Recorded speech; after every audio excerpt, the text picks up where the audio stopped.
పూరా లోకల్. నమస్తే, welcome to పూరా లోకల్. ప్రస్తుతం మనం గాంధీ భవన్లో చంద్రాయన్ గుట్ట కంటెస్టెడ్ ఎమ్మెల్యే బోయ నాగేష్ తోటి ఉన్నాము. జూబ్లీహిల్స్లో ఉప ఎన్నిక రాబోతుంది త్వరలో.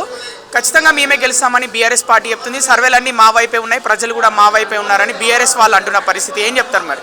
ప్రజలు మీ వద్ద ఉంటే గతంలో అసెంబ్లీ ఎలక్షన్ 2003లో గతంలో ఎలక్షన్ జరిగిన తర్వాత సొంత మీ ఇంట్లో ఉండే కవితమ్మ మీతో పాటు లేదు.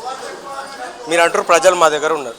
సొంత నీ తోడబుట్టిన చెల్లెలే మీతో పాటు లేదు. ఇలా మీరు యావత్ తెలంగాణలో ఉన్న ప్రజలందరూ మా దగ్గర ఉన్నారని చెప్పుకుంటున్నారు. మీరు చెప్పుకోవడానికి మీరు ఇంటి నుంచి ముందు బయటికి వెళ్ళే ముందే మీ దగ్గర మైనస్ పాయింట్ ఉంది. మీరు ప్రజల దగ్గర ఓట్లు పోయి ఎవరు అడుగుతారు? హరీష్ రావు అడుగుతారా? కేసీఆర్ అడుగుతారా? లేదంటే కేటీఆర్ అడుగుతారా? ఎవరు అడుగుతారు? సానుభూతి మాగంటి గోపీనాథ్ గారు ప్రజలలో మంచి వ్యక్తిగా ఉండే, వారికి ఓ పేరు ఉండే, వారి కుటుంబాన్ని మా గౌరవ ముఖ్యమంత్రి వర్యులు మా పిసిసి అధ్యక్షులు మహేష్ కుమార్ గౌడ్ గారు కూడా స్వాగతిస్తారు. ఎందుకంటే గతంలో ఏదైతే మా కాంగ్రెస్ హయాంలో ఎవరైనా చనిపోతే వాళ్ళ కుటుంబ సభ్యులుగా మేము పెద్దల కొడుకులు ఉంటే కొడుకులని, బిడ్డలు ఉంటే బిడ్డలని, లేదంటే వాళ్ళ శ్రీమతి ఎవరైనా ఉంటే వాళ్ళని, లేదంటే వాళ్ళ అమ్మని ఎవరినైనా మేము బరిలో లేకుండా పెట్టేవాళ్ళం. మీరు వచ్చిన తర్వాత మీ మూటల రాజకీయం, మీ కుళ్ళు రాజకీయం, మీ కుతంత్రాల రాజకీయం వచ్చిన తర్వాత ఎలక్షన్కి పోయిన తర్వాత బీఆర్ఎస్లో గతంలో ఎట్లయితే జరిగిందో ఇప్పుడు అస్సలు అట్లా జరిగేటట్టు లేదు. ప్రజలందరూ కూడా కాంగ్రెస్ పార్టీకి కట్టుబడి ఉన్నారు. జూబ్లీహిల్స్ ప్రజలు విఘ్నులు. జూబ్లీహిల్స్లో ఉప ఎన్నిక జరుగుతుందంటే రాష్ట్రం మొత్తంగా దేశం మొత్తం చూస్తుంది. ఎందుకంటే అక్కడ ఉన్నవాళ్ళు చదువుకున్న వాళ్ళు, సినీ ఫీల్డ్లో టచ్ ఉంది, రాజకీయంగా టచ్ ఉంది, రకరకాల రంగాలలో అక్కడ ఉన్న ప్రజలు ఉంటారు. కాబట్టి వారికి తెలుసు ఏ పార్టీ వస్తే ఏం జరుగుతుంది. గౌరవ ముఖ్యమంత్రులు ఎన్నికైన తర్వాత ఈరోజు కూడా మేము పదే మీడియా మిత్రులతో మీ ద్వారా ప్రజలకు ఒకటే చెప్పాలనుకుంటున్నాం. ఈరోజు ఇంటి నుంచి ఎవరైనా పరిపాలన చేసిన ముఖ్యమంత్రి ఉన్నారు అంటే నాకు చూపెట్టండి, మేము దాన్ని సవాల్ చేస్తాం. మీలాగా ఫామ్ హౌజులు, గెస్ట్ హౌజులు ఎక్కడనో ఉండి రాజకీయం చేస్తలే. గతంలో కూడా చెప్పిండు 18 గంటలు నేను ప్రజల కోసం కష్టపడతా అని. ఈరోజు కూడా ప్రజల కోసం అహర్నిశలు ప్రజలలో ఉండి వారి యొక్క ఎంత ఇబ్బంది ఉన్నా కానీ కూడా అప్పుడు తెలంగాణ విడిపోయినప్పుడు మనది మిగులు బడ్జెట్ ఉన్న రాష్ట్రం. మీరు పోతూ ఇలా ఏం పరిస్థితి తీసిపెట్టినరో ఒకసారి మీరు ఆలోచన చేసి జూబ్లీహిల్స్ ఎన్నికకు వస్తే బాగుంటుందని చెప్పి నేను కూడా ఒక కాంగ్రెస్ పార్టీ నేతగా మీకు సూచన చేస్తా ఉన్నా. జూబ్లీహిల్స్ ప్రజలు కాంగ్రెస్ పార్టీని చూస్తారా, కాంగ్రెస్ పార్టీ క్యాండిడేట్ని చూస్తారని అనుకుంటున్నారా? కాంగ్రెస్ పార్టీ చాలా పెద్ద పార్టీ. ఏది ఉన్నా కానీ కూడా కాంగ్రెస్ పార్టీ ఏఐసిసి మాకు ఇన్స్ట్రక్షన్స్ వస్తే గౌరవ ముఖ్యమంత్రి వర్యులు, మా పిసిసి అధ్యక్షులు, మా మంత్రివర్గం, అదేవిధంగా మా పిసిసి కార్యవర్గం కూర్చొని మా దగ్గర ఒక టికెట్ తెచ్చుకోవాలంటే అంచెలంచెలుగా వారి యొక్క స్క్రూట్నీ ఉంటుంది.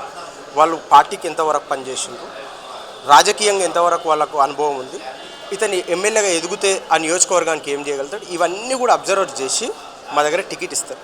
టికెట్ పెట్టిన వ్యక్తి మీలాగా కోట్లు డబ్బులు పంచి బీఆర్ఎస్ హయాంలో మీరు ఎక్కడ ఎన్నిక జరిగినా కానీ కూడా 100 కోట్లు కూడా పెట్టి రాజకీయం చేసిన రోజులు ఉన్నాయి. కానీ ఈ జూబ్లీహిల్స్ ఎన్నిక మాకు మంచి గౌరవ ముఖ్యమంత్రి వర్యుల మీద మాకు మంచి ఇది ఉన్నది. వారు ఖచ్చితంగా అనుభవజ్ఞుని పెడతాడని మేము కూడా ఆశిస్తున్నాం. ఎవరిని పెట్టినా కానీ కూడా మేము దాదాపు 30 నుంచి 35 వేల మెజారిటీతో జూబ్లీహిల్స్ ఎన్నిక మేము గెలుస్తున్నామని చెప్పి మీ ద్వారా నేను బీఆర్ఎస్ వాళ్ళకి తెలియజేస్తూ ఉన్నాం. ఎంఐఎం పార్టీ మద్దతు మీరు తీసుకుంటారా? అంటే అది అధిష్టానం మేరకు మేము ఎక్కడ కూడా వాళ్లకు మాకు విభేదాలు ఉన్నప్పటికీ, అంటే పెట్టుబడుల విషయంలో గవర్నమెంట్ వచ్చిన రోజులైంది, పెట్టుబడుల విషయంలో మేము వాళ్ళని సమన్వయం చేస్తూ పోయినాం. కానీ ఎక్కడ కూడా మేము మా రిలేషన్ వాళ్ళ రిలేషన్ కలుస్తుందని మేము బహిరంగంగా ఏ రోజు కూడా మేము చెప్పలేము. ఒకవేళ వాళ్ళు గ్రేటర్ హైదరాబాద్లో కానీ గవర్నమెంట్కి కానీ సీఎం గారికి అనుసంధానంగా ఇప్పటి వరకు నడుస్తున్నారు కాబట్టి వాళ్ళ మద్దతు మాకే అని మేము మాత్రం అనుకుంటున్నాం. అంతేకాకుండా మీ ద్వారా నేను ఒకటి చెప్తా ఉన్నా, మొన్న గౌరవ కేటీఆర్ గారు జూబ్లీహిల్స్ ఎన్నిక ఉందని చెప్పి హైదరాబాద్లో ఓడిపెడతా ఉన్నాడు. ఆయన మొన్న కార్లో పోతుంటేనంట ఎవరో మైనారిటీ ఒక ఆటో సోదరుడు అన్న వాళ్ళ గ్లాస్ టచ్ చేసిండంట కేటీఆర్ గారు. మరి ఇంత ప్రేమ ఈయనకి ఎట్లొచ్చిందో మరి వాళ్ళకి ఎట్లొచ్చిందో నాకైతే తెలియదు, కానీ మీ ద్వారా నేను వాళ్ళకు సూచన చేస్తూ ఉన్నా. గతంలో ఆటో వాళ్ళని కాపాడుకుంటామని చెప్పింది మా ప్రభుత్వం.